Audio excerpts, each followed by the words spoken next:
You could. Yeah. You could. Yeah. No. Ready? Okay. You know, it's amazing. Oh, no, if you take a beat when I ask the question and repeat it like it's a set, we're playing sound bites. Got it. Got it. It's amazing that We Are the World was recorded 30 years ago. And what are you feeling as we do the 30th anniversary?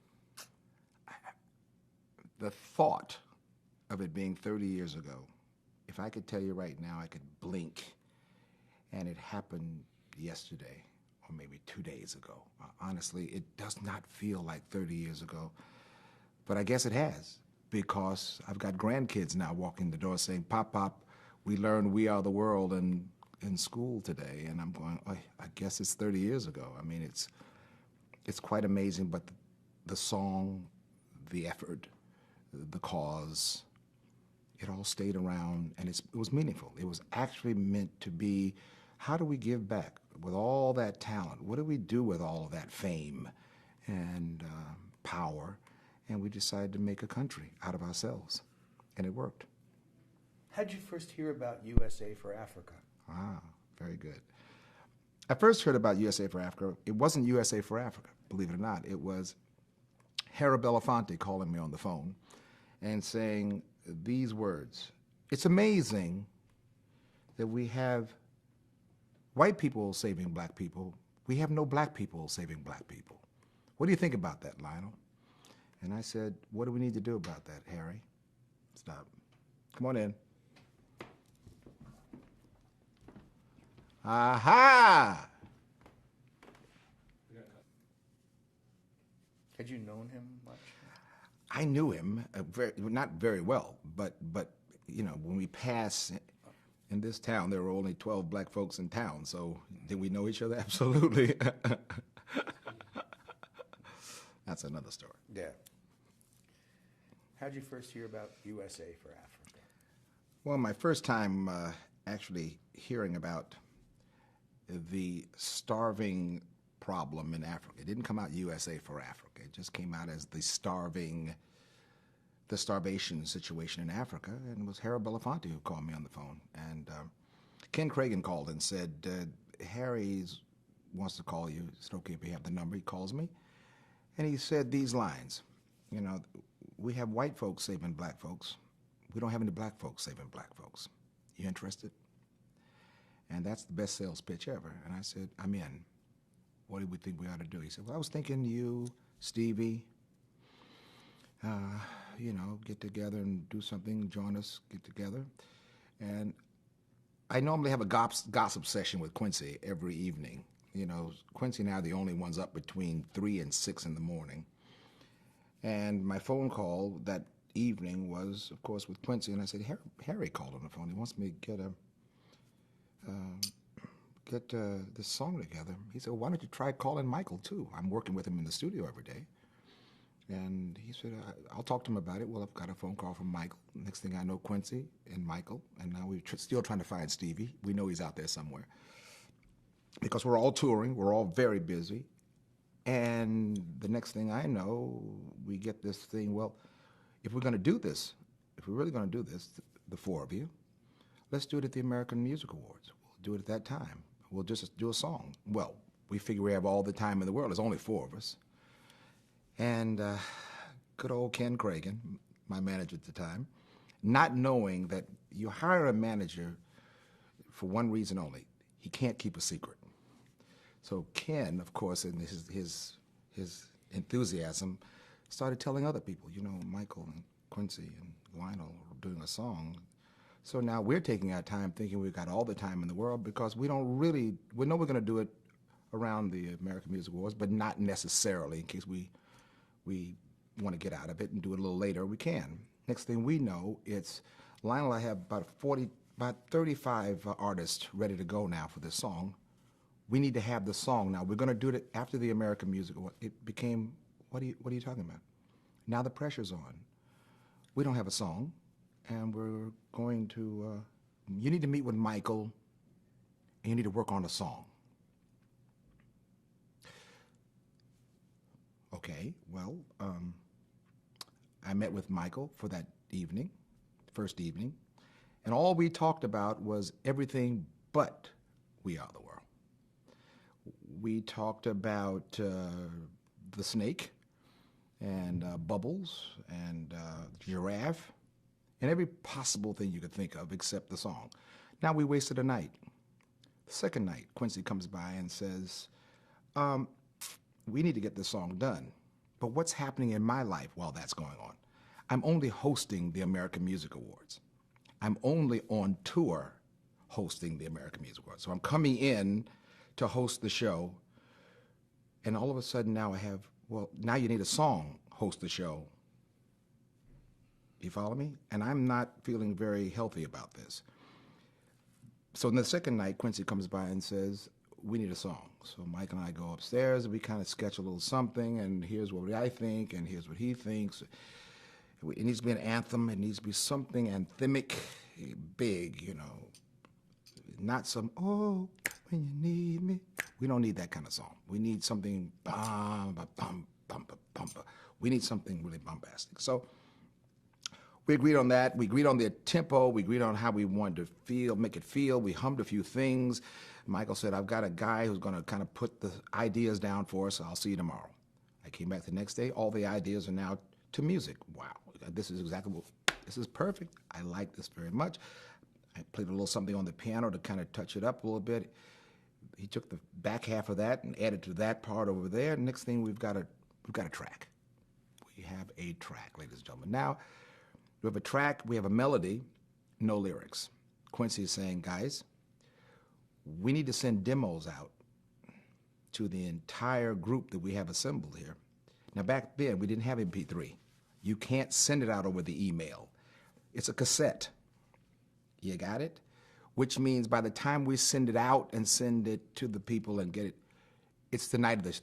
So some people are actually coming to this session without hearing the song.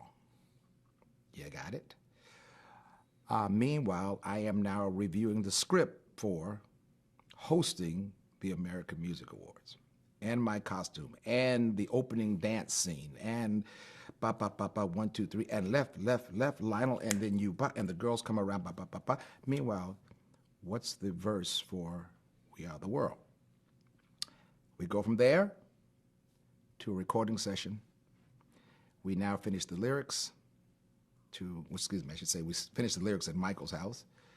The snake came from behind the albums, scared the living hell out of me. After I stopped screaming for about 30 minutes, he said, the snake won't bother you, Lionel. He loves you. Why don't you go over Lionel and hug him and tell him how much you love him?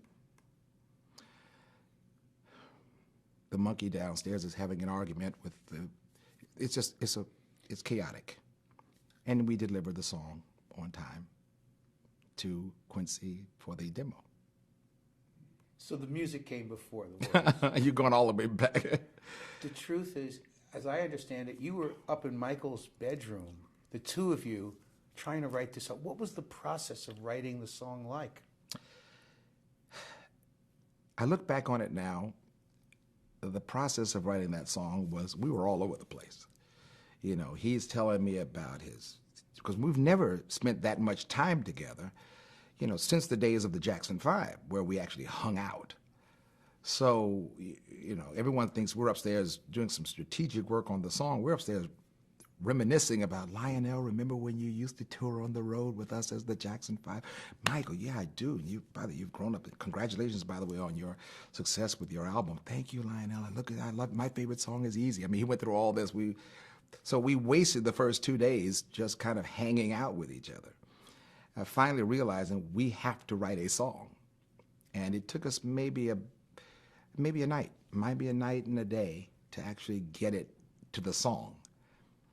But I must say to you, you know, there's divine guidance here. You know, I would love to tell you we struggled, oh my God, we agonized over. No, there's a time in your career where the universe is speaking to you directly. And so there was no question we were going to have a song. We just didn't realize it was going to be that huge the way it turned out. But we knew that we had a song coming. Back in the Motown years, when you were touring, tell us about Michael. What do you remember about Michael Jackson?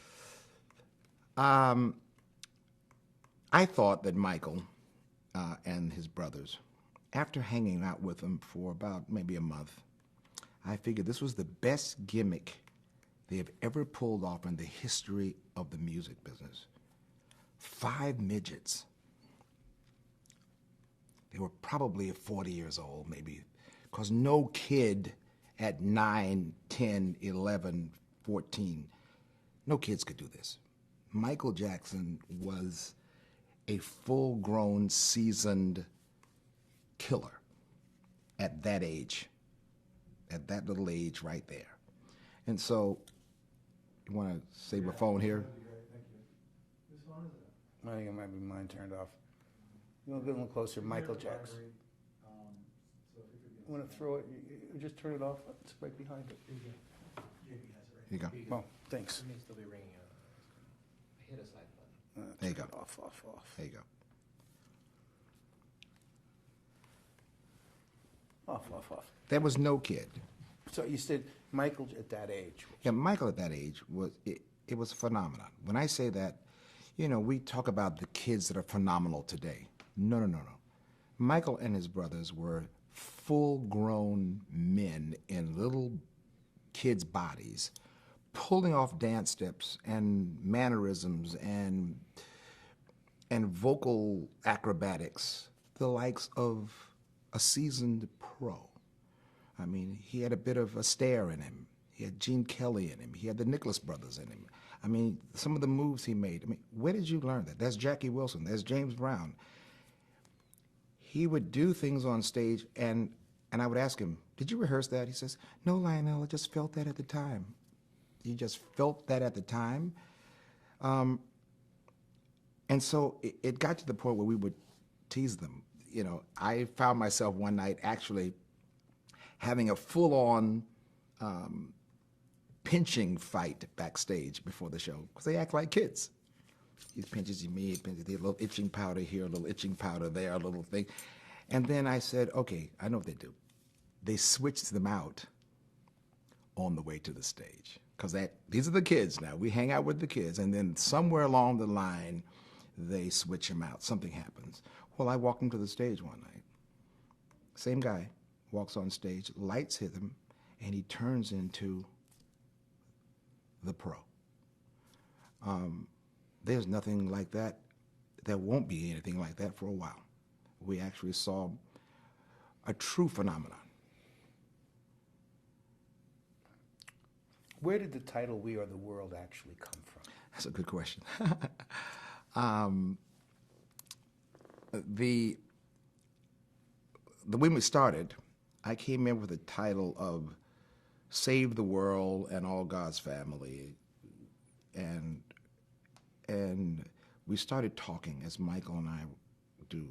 You have to kind of get into what is the concept? What are we all about? You know, who are we trying to bring into this? And we realized this is going to be something for the world. I could hear him say, you know, this is the world. And so I said, okay, then in that case, let's be so bold as to say, we came with the agreement, we are the world. Because when you have that many artists involved, when you have that many artists involved, we can actually say that, make that statement. You know, when you say as an artist, I am the world, that's pretty big. We are the world, you're speaking on behalf of the whole world. Very few songs will ever give you that much power. But then when you have that many artists standing with you making that statement, then it is actually a powerful statement. So we kind of agreed on that, and then from there, magic. Now, for you, what's the difference having a co-writer and writing a song by yourself? Well, please.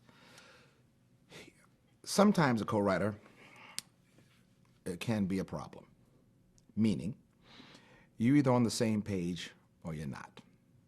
So a co-writer to me does not represent a guy who sits there with you or a girl who sits there with you and goes, yeah. No. Yeah. That's not a co-writer. That's a person in the room listening to you write a song. Michael was a true co-parent of this child. If I said, we are the world, he says, we are the children. We are the ones who make it brighter. So let's start giving. There's a choice. We're saving all, I mean, it's, you know what I mean? It's bye-bye. ba, ba. And the magic of that was when you're not thinking the difficulty of it. I think the biggest problem we had when writing We Are the World was, we went through a period of how, it's vulnerable. When you write a song, you're vulnerable because you might say something that you might say something that's a little silly or even stupid. Now you got to make sure when you're first sparring with your equal over there that you don't say anything stupid, but you have to be willing to say something stupid to get to the genius of what we're trying to do. So we went through that sparring period of everybody being a little bit timid, and then finally we got into the moment where we said, Lionel, that was the funniest thing I ever heard in my life. And I go, what? And he goes, did you hear what you just said? Now he's falling out laughing. I'm realizing, and then he said something absolutely ridiculous. I mean, it was so silly. And I fall on the floor laughing, not realizing he's not laughing. So it was at that point I threw out a stupid line. And now he's laughing. And once we got past that, we're writing the song. Because anything goes now. You have to get past that point of, but it might be stupid. It might sound ignorant, as he would say, And from then on, we kind of knocked the lyrics out in probably about an hour and a half, 2 hours. I mean, it was, once we got past the snake and the monkey and the parakeet, minor bird, I should say. But it's magical. When you have the greatest co-writer who understands, the magic is not in if you're going to get it, it's the adventure of getting there. Did you both have yellow pads? Who was writing it down? I was right. I was the secretary. I was the secretary, and the guy who at that time, the tape recorder was that big. So, the days of, now it's down to this now, and we don't call them tape recorders anymore, we call them phones, but basically back then I had a cassette in it, we play it, and I was the original note taker on that one, and it was quite magical because it was a conversation. I mean, when I say it to you, when you start off a thing where you're telling a story, and in the opening line is basically like a research paper. It is the intent of this paper to show what? Well, there comes a time when you heed a certain call. I mean, we had to open with that phrase. And once we got the opening, then we told the story. And, for all of the technical terms of how did it happen, it's divine guidance. I mean, when I say it to you, when you're working as the front man for the universe, you're basically just receiving and going, did you hear that? Even after you say it, you have to turn around to each other and go, oh my God, that was great. But we don't ask where it comes from because we automatically know where it comes from. It's over there. God has it. If you want to not believe in God, okay, it's the universe or the higher power. But it's not us, for sure, because when we say it, no other words. It can be no other words but those words. That's when you know it's on a divine track. We didn't go back and say, let's erase that and get another phrase later, because we'll just hold this for right now as a filler until we get there. Those were the words. Can we mat him down a little bit, just to shine? It's my nose. Thank you. This is absolute. This is history. We're rolling. Okay. The line, "We're saving our own lives," was not in the original lyric, was it? We're saving our own lives was funny, it was not. It was, and I can't think of what the original was for a minute. We went through a little wrestling match. Stop. We're taking. Oh, yes. We're saving, yeah. I thought we're taking. There's a chance we're taking our own lives. Very good. And Very good. okay, let's start again. So Yeah, I got it. The line. I got it. The line, "We're saving our own lives," didn't actually come that way. We were wrestling around with the idea of we're taking our own lives. We're taking our lives. And at the very last minute, it got to the point, well, what do you mean? Let's give the real meaning. If we save one life, sooner or later this may come around to us. So we're actually saving our own lives. And that's the deeper meaning. And so we, right in the middle of that, we changed it. That's one of the changes we made. That was interesting because we were trying to find, in all cases, each line is supposed to have that deeper meaning to where it touches the core of our own existence. In other words, we are our brother's keeper, but at the same time, if anything happens to our brother, then we're in trouble.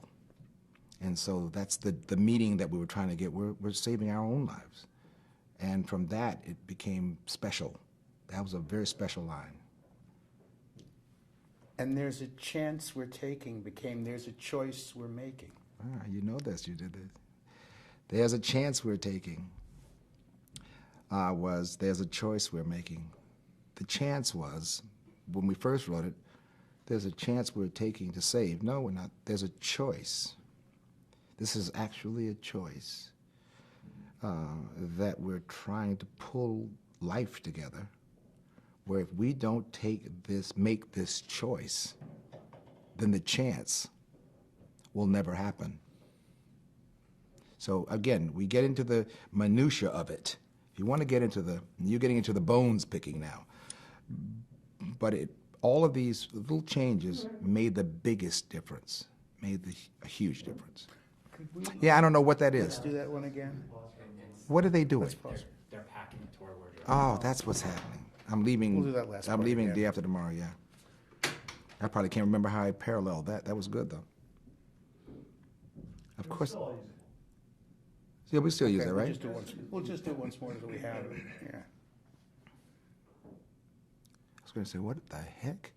So also, there's a chance we're taking became there's a choice we're making. Yeah, there's a chance we're taking meant that we're taking a chance, and it's not a chance, it's a choice. It's a choice we're making. Do we want to live or die as a society? Do we want to survive as a people, or do we want to die as a people?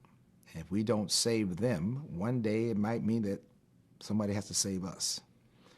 And that choice becomes not a chance at all. It's strictly a choice. And, saving mankind, we're not speaking of whales now. We're not speaking of the animals or the owl or the trees. This is mankind. And so when you start getting into the minutia of songwriting and what does that meaning, choice and chance, big words. Chance, vague. Choice is on us. To get back to the recording, how was it kept a secret? You hosted the AMAs, you had all these artists, managers, agents, publicists. How was it kept? We kept it a secret because of one very important revelation. Technology was not there. We had no cell phones, we had no internet, we had nothing. Okay, so that means if you whispered in somebody's ear, somebody said, they're having a recording session. By the time that got around to everybody else, we did it. We'd done it already. We could keep a secret. And by the way, where's the music? It's on this reel right here. We got it right here. Anybody else got a copy of this? No. No digital. Get it? Nothing happening where we're going to send me a copy MP3 tomorrow, I'll listen to it and get back to you. Can you imagine if we had that? Well, I can tell you what we did. The difference between We Are the World 1 and We Are the World 2 is everybody had it on their website by the time we finished doing the whole song because everybody brought their phones and they were putting it on there. Here I am doing the second verse. The reason it was a secret is because we didn't have technology. We had absolutely just the people in that room, and half of the people didn't know they were going to come until probably 3 days before they showed up, 4 days. So back then you could keep a secret, except Ken Craig, who's good at keeping the hype going. But you kept a secret of the song. How was the secret kept that all these people were getting together? I know. That, to me, is keeping that secret to the point where the record companies, the agents, the managers. I mean, listen to me. When I tell you there's a thing called divine guidance, this was a moment in time that will never happen that way again, ever. Just like, for example, the music business at that time will never happen that way again. We've moved on.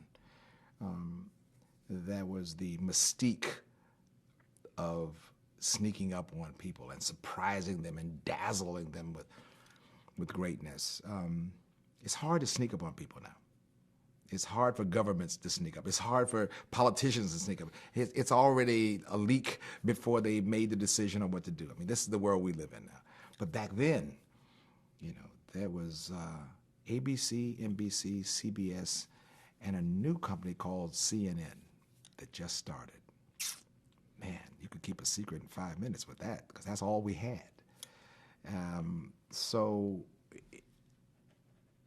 I think that was the other part that made it so overwhelming, is that we had a chance to actually mount the attack.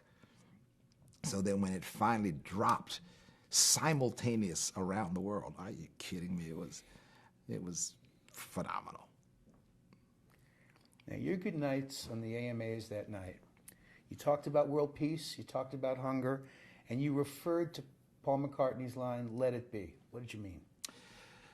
Oh, boy, you're calling me some good stuff. Ooh.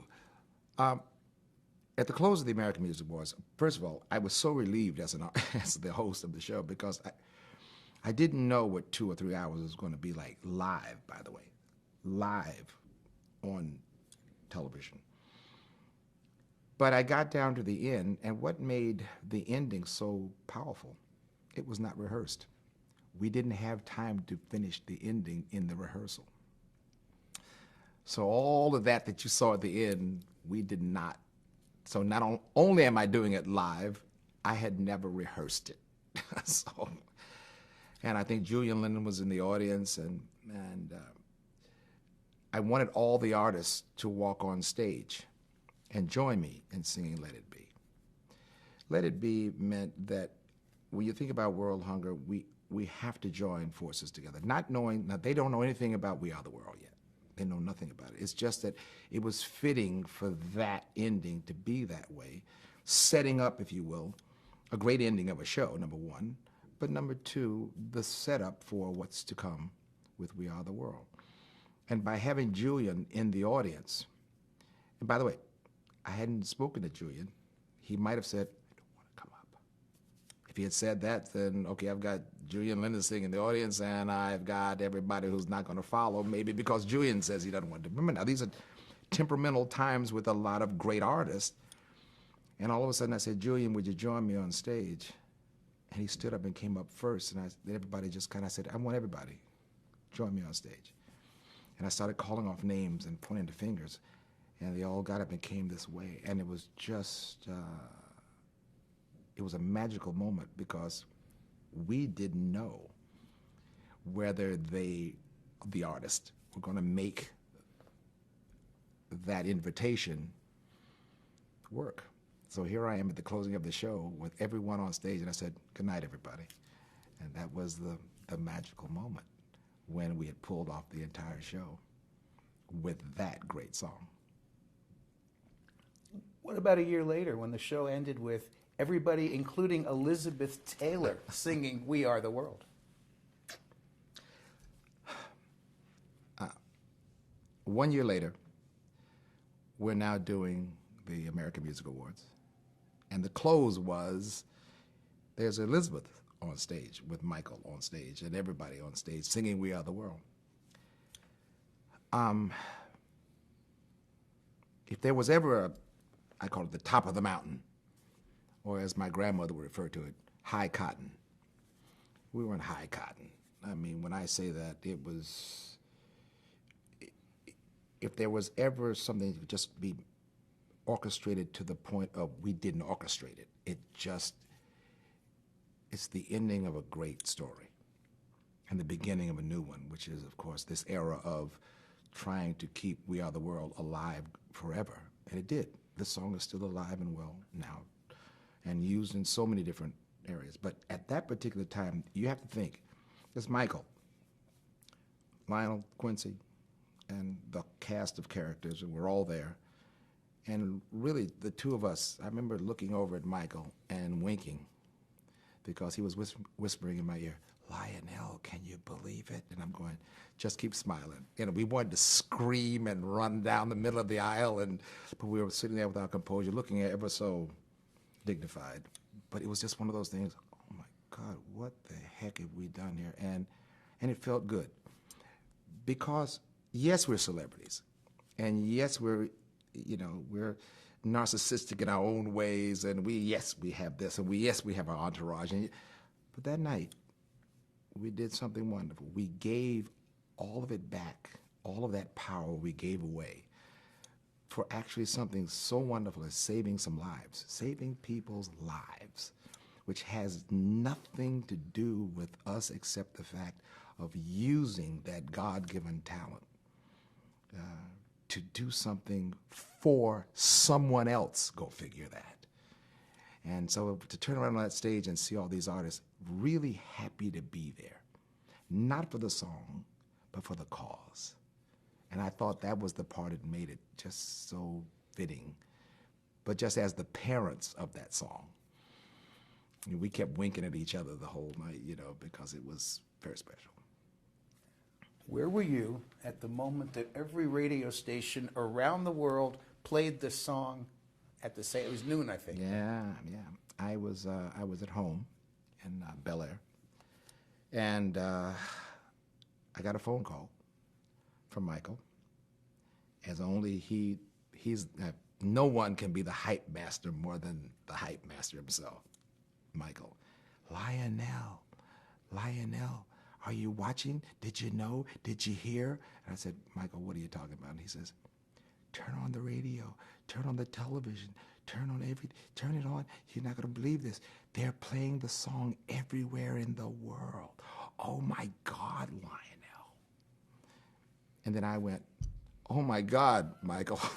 I mean, I'm getting chills to this day because I remember I'm crying. This is your kid, your child. From the embryo stage of that studio to that room with the giraffe and the monkey and the chimpanzee and we went from there to the whole world, the entire world saw and started singing this song, which started in that room, that bedroom, and we kept thinking, we're going to raise billions, and we're going to wipe out hunger forever. I mean, these are the dreams of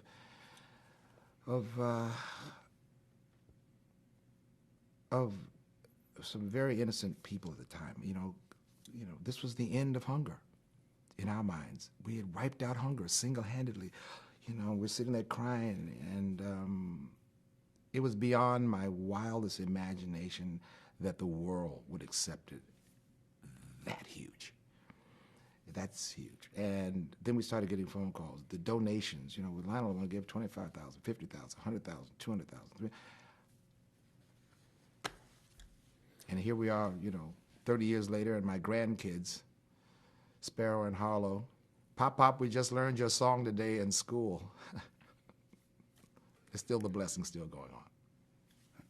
I got two more about the song. There was a choreography session at your house, deciding where everyone would stand at the recording. Can you tell us about that? Yes, and I'm trying to think of the guy's name. His name is. I need it. Give me a moment. Let me get my phone. I have to remember his name. We're back. Now, writing the song was one feat. Pulling the song off was beyond human. Because now we have to select artists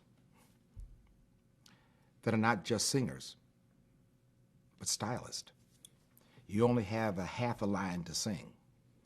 And we have to know who you are by your voice, not by your image. That's the first thing. Second thing, now that we've given you your line, what line do you sing? Because we have to figure out your key. Well, you just can't give a person a line if that's not going to fit their key. So Quincy came by the house, and we're there on the floor of my house, and the genie walks in, which I found later. I called him the genie from now on because Tom Baylor is a part of the whole madness. And Tom Baylor's job was to figure everyone's key after we selected the artist, and then assign the line to that artist in their key. That's when I said, okay, I'm out. I'm just the song. It was too heavy. I mean, musical, it went to the Juilliard Berklee School of Music, killer, extraordinaire, extravaganza. They actually put that together where everyone sounded completely comfortable in that range on that note for that line. And it was a fan, and I thought the way we were going to film it was we'll take everybody individually. And then Quincy said, we'll never get it done. What we have to do is we put everybody in a semicircle, and we'll all sing with everyone in the room. Well, now you need, here comes the big word, pros. Because only a pro has that much guts to stand in a room with everybody else. And what made it so brilliant, and I must say this, as the student of the business at that time, you know, to get stylists, not singers, not just singers, stylists. There's a choice we're making. That's Bob Dylan. You know that's what it's going to be. You know, when you get someone in a room who you're not intimidated by anybody else being there because you have your own sound. So it's not like you're trying to out-sing anybody else. You just have to deliver your line the way you sing. And it came off like a well-rehearsed orchestral extravaganza. When I say this, I mean, I was there in complete amazement when we got together in that room, and everything Tom said was, well, it'll work, trust me. And sure enough, it all came together that night. What about the choreography of who stood where? That all came as a part of that evening. The evening that we had designed was, you know, who's going to feel good next to who, and then we said, forget about that. Forget about that. These are pros. Everybody knows everything. The ego will not be in that room at that night. And of course, we had the sign outside the door. Your ego stops here, or your ego stays at I've forgotten what it is. Leave your ego at the door. I think that's what it was. And it was powerful because, you know, there's Billy Joel, there's all the rest of them. We're all there. And then all of a sudden, Ray Charles walks in. And I remember someone saying, well, you know, the master just walked in the room. We're all humbled by Ray being in the room. You know, when Ray opens his mouth, everybody stops singing anyway because that's what we had back then. So the fan, to me, I think by putting everybody face to face, and we went through a lot of names. We went through a lot of names. We went through a lot of artists. And finally, to narrow it down to, and that was a tough call because now you're eliminating artists that actually are an incredible group. But to tell the ones that had the lead vocal, which meant we were cutting everyone there in the room was a star in their own right. But to give the solo parts to the artists, I didn't want that job. I said, Quincy, that's your job. I'll police the floor. But that's the master of having Q as the producer because everyone respected Q as the master arranger producer. And then Michael and I could be the artists and the parents of the song. It was a great marriage between that and then Tom Baylor and then the staff that came around that, the camera guys. Everyone was pretty much, it was a well orchestrated morning, I should say. Okay, so what's the story about the background vocals, Shalom Shalom Gay, and suggestion that something be sung in Swahili? Yeah. No. There was one. We had one. There was one rule that we had to eliminate. One rule. You couldn't be in doubt. Could not be in doubt. Not with 45 creative artists in the room. You cannot be in doubt. So therefore, what we've rehearsed is what it's going to be. Very clear. And Stevie walks in. I guess he missed the meeting because he brought in some wonderful people from a village and said, I think we need to have some Swahili in the song. And we need to have a chant in the back. And we need to, well, now we're arguing about who's going to do the Swahili and blah, blah, blah, blah, blah. And I went to Quincy. I said, we're losing Quincy. He said, no, let him get through this. And of course, we went back and forth, back and forth. And then Quincy walks and says, okay, now here's what we're going to do. We're going to do it like this. In other words, he brought in the master hand, and we all got back to it. But believe me when I tell you, we were all looking around at each other going, and I'm trying to give Stevie the signal. And I realized, I can't give him the signal. He's not getting the signal. So, but it took a moment. And we, of course, it was touching when he brought them in because it gave an urgency to the evening. Because these ladies said, thank you for coming to save my friends, my family, my village, my town. They're dying. And of course, at that moment, I think as much as it caused a bit of chaos to bring them, I think it gave a sense of urgency to it eliminated our egos right away. We had to finish this song, make it the best we could possible, because there's some people's lives depending on us making this the best we could make it. Now, I understand you close your current show with We Are the World. 1 second. Just reframing, focusing.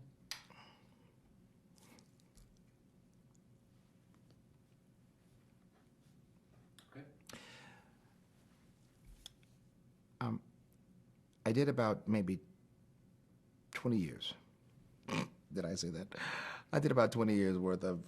I don't want to do that song in my show because I felt as though it was probably exploiting that moment, and I realized that if no other artist was going to do it, then I shouldn't do it myself.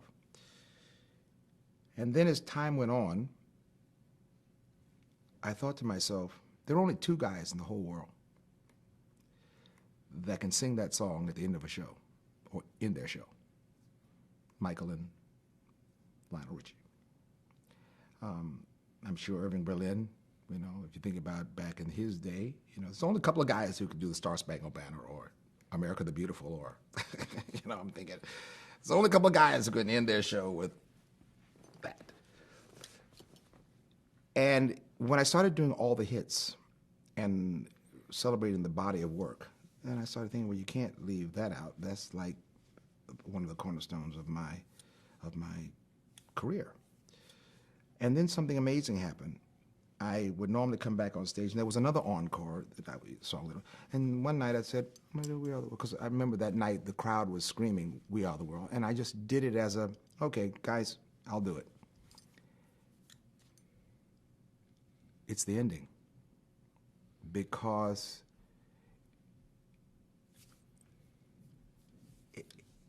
it's what I'm known for. It's what they expect from me. And they also want to relive that one more time. And I can see in the audience now, there's the people who were there, the people from the 80s, the people from the Commodores, the people from the 2000, here's the 19-year-olds in the audience. They're all singing that song. And the fact that they have me there to sing along with me on that song is as if they were there the night we were at the A&M studios. And they missed it as far as the special night of singing with us. But I guess by doing it on stage at night, it's one of the most powerful songs of the show. In fact, it is the most powerful song of the show. And what is the audience reaction to it? The reaction is very simple. I started off, and they sing it. I started off the song in We Are the World. Quincy asked me, where do you want to come in on this song? I said, first, because I want to enjoy the rest of it and get out of the way. And funny thing, I start the song off, and the crowd signals, okay, he's done, and they take over. And I literally leave the stage with them singing. And it is the most amazing thing to see strangers hugging each other and waving their hands and joining hands and lighters and phones and lights, and it's a moment when the entire world comes together as one. With that lyric in the song, it's time we come together as one. And of course, I leave the stage every night quite touched that, 20 years ago, 30 years ago, 40 years from now, 50, who cares? It's still the anthem that brings hope and to a lot of people. And that song is that anthem we were looking for forever.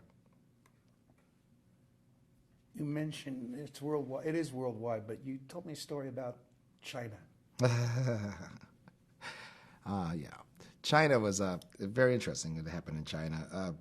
I went there for my first big tour, and I was doing a promotional thing, and they were asking me about, who do you listen to? Who did you start your music off with in the early years? And I said, well, I listened to Marvin Gaye. No, doesn't ring a bell. I said, well, Frank Sinatra? No. Nat Cole? No. Elvis Presley? No. I said, why don't you guys know these? Who are these? They said, Western music did not come to China until 1984, 85. You're the first person we heard. Your music is the first music we heard. And then I got humbled. So to this day, when I go to China, they don't refer to me as Lionel Richie. The school kids refer to me as teacher when I do TV shows. Yes, teacher. Hi, teacher. Good morning, teacher. And I go, why are they calling me teacher? They teach English in China on my songs to this day. When you put the original recording on, Lionel, how do you feel 30 years later? If I put that recording on right now, I close my eyes and I'm listening to the playback in that studio. You only remember the day your child was born. You can never forget that. And so, if you call off the names of my kids right now, I can name you in detail how they all got here and the feeling, and you close your eyes. Of course, now when you open your eyes, there's a 6'4" guy looking at you in the face, and there's another little girl dressed up in all kind of different outfits, but you remember the day they were born. And We Are the World, without a doubt. I close my eyes every time I hear that recording and remember the day she was born. And I have to open my eyes and remember I'm 30 years later. But I will always remember the birth of We Are the World.